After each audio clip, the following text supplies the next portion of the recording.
আমাদের আজকে টপিক হচ্ছে বাংলাদেশের ভৌগোলিক পরিচিতি। তো যেহেতু আমরা বাংলাদেশ নিয়ে কথা বলছি, বাংলাদেশ নিয়ে আজকে আমাদের পড়ার বিষয়। তো আমরা কি বাংলাদেশের সাংবিধানিক নাম সম্পর্কে জানি? যে বাংলাদেশের সাংবিধানিক নাম কি? প্রত্যেকটা দেশেরই কিন্তু একটি আলাদা, আলাদা সাংবিধানিক নাম আছে। তো বাংলাদেশের সাংবিধানিক নাম হচ্ছে গণপ্রজাতন্ত্রী বাংলাদেশ, বা আমরা এটাকে বলি the people's republic of Bangladesh. প্রত্যেকটা দেশেরই নিজস্ব সাংবিধানিক নাম থাকে।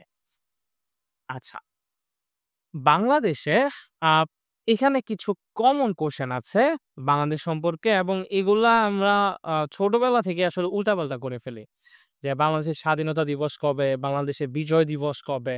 ঠিক আছে? তো আমরা এক স্লাইডে সবকিছু নিয়ে আসছি যাতে আপনি একসাথে দেখেন জিনিসগুলা, এবং ভবিষ্যতে যাতে আপনি আর এই জিনিসগুলা উল্টো-পাল্টা না করে ফেলেন। তো ১ম প্রশ্ন হচ্ছে, বাংলাদেশ স্বাধীনতা লাভ করেছে কত সালে? ঠিক আছে?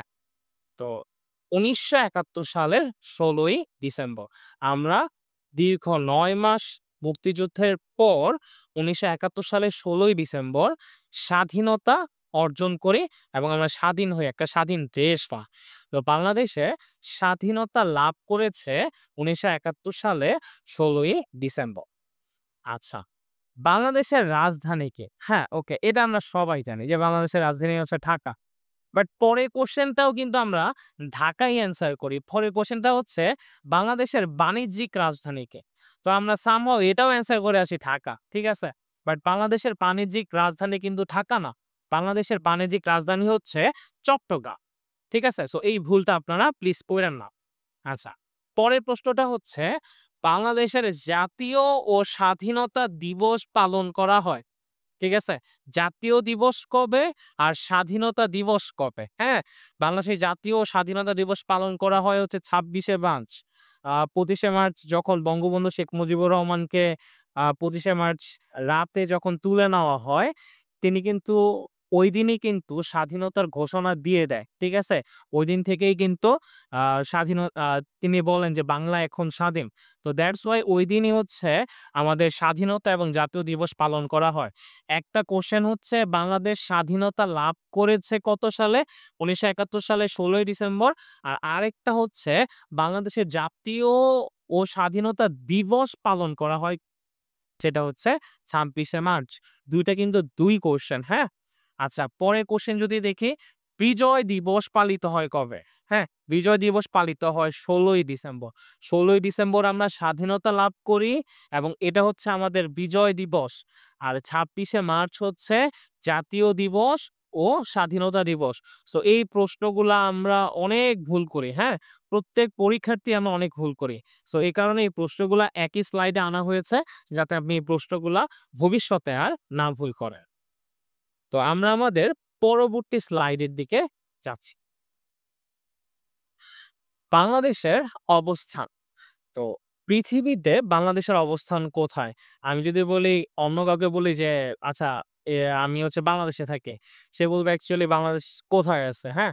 তো আমাকে কিন্তু বাংলাদেশের এক্সাক্ট অবস্থানটা বলতে হবে। তো আমরা যদি বলি বাংলাদেশের অবস্থান কি? সেটা হচ্ছে, আমরা মূলত দক্ষিণ এশিয়ায় আছি। সো দক্ষিণ এশিয়ার উত্তর-পূর্ব ২০°৩৪' উত্তর অক্ষরেখা হতে ২৬°৩৮' উত্তর অক্ষরেখার মধ্যে, এবং ৮৮°১' পূর্ব দ্রাঘিমা রেখা হতে ৯২°৪১' পূর্ব দ্রাঘিমা রেখার মধ্যে বাংলাদেশের অবস্থান। আচ্ছা, তো এই বাংলাদেশের অবস্থান, এই দ্রাঘিমা রেখা, এই রেখা সংক্রান্ত একটা কোয়েশ্চেন অনেক আসে। সেটা হচ্ছে, বাংলাদেশের মাঝখান দিয়ে কোন রেখা অতিক্রম করে? সো বাংলাদেশের মাঝখান দিয়ে কিন্তু কর্কট ক্রান্তি রেখা অতিক্রম করে, এবং কোন জেলার মধ্য দিয়ে যদি অতিক্রম করে এটা যদি বলে, আমরা বলব মুন্সিগঞ্জ জেলার মধ্য দিয়ে এই কর্কট ক্রান্তি রেখাটি অতিক্রম করে। ওকে, আমরা এখন পরবর্তী স্লাইডে যাই। বাংলাদেশের আয়তন কত? সো এই যে আমাদের সেই কাঙ্ক্ষিত কোশ্চেন, যে বাংলাদেশের আয়তন কত? আর আয়তনের ভিত্তিতে পৃথিবীতে বাংলাদেশের অবস্থান কত? তো আ এটা আসলে জীবনেও চেঞ্জ হবে না আমার মনে হয়। সেই ১৯৭১ সাল থেকে আয়তন যত, এখনো তত, হ্যাঁ?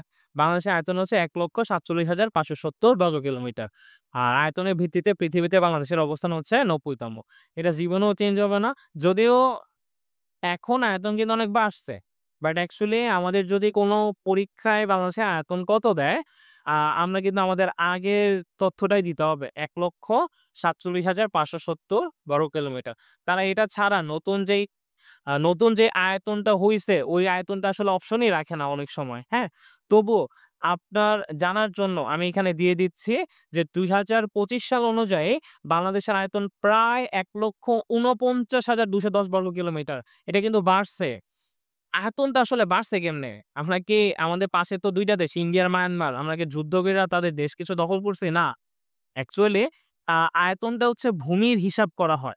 তো প্রত্যেক বছরেই আমাদের সমুদ্রের উপকূলে বিভিন্ন চর জেগে উঠে, বিভিন্ন দ্বীপ টাইপের কিছু জেগে উঠে অথবা আমাদের দেশের ভেতরে কিছু ছিটমহল আছে। তো আমাদের এই ছিটমহলগুলা আমরা আদান-প্রদান করি। ঠিক আছে? এই ছিটমহল আর উপকূলীয় অঞ্চলে যেই জেগে উঠা ভূখণ্ড, এইসব ভূখণ্ডই কিন্তু নতুন করে যোগ হয়। আমরা কিন্তু ওই ইন্ডিয়া, মায়ানমারের সাথে কি করি নাই? যুদ্ধ করে আমাদের আয়তন বাড়াই নাই। তো এটা একটু আমরা মনে রাখবো যে ২৫ সাল অনুযায়ী ১,৪৯,২১০ বর্গ কিলোমিটার। যদি কখনো কোনো প্রশ্নের অপশনে দেখেন ১,৪৯,২১০ দেওয়া আছে, তো আপনি সেটাই দাগাবেন। তখন কিন্তু ১,৪৭,৫৭০ দাগাবেন না। আর যদি অপশনে ১,৪৯,২১০ না থাকে, তখন আমাকে বাধ্য হয়ে ১,৪৭,৫৭০ তাকাতে হবে। তো আজকের ক্লাস এই পর্যন্ত। ইনশাআল্লাহ পরবর্তী ক্লাসে দেখা হচ্ছে।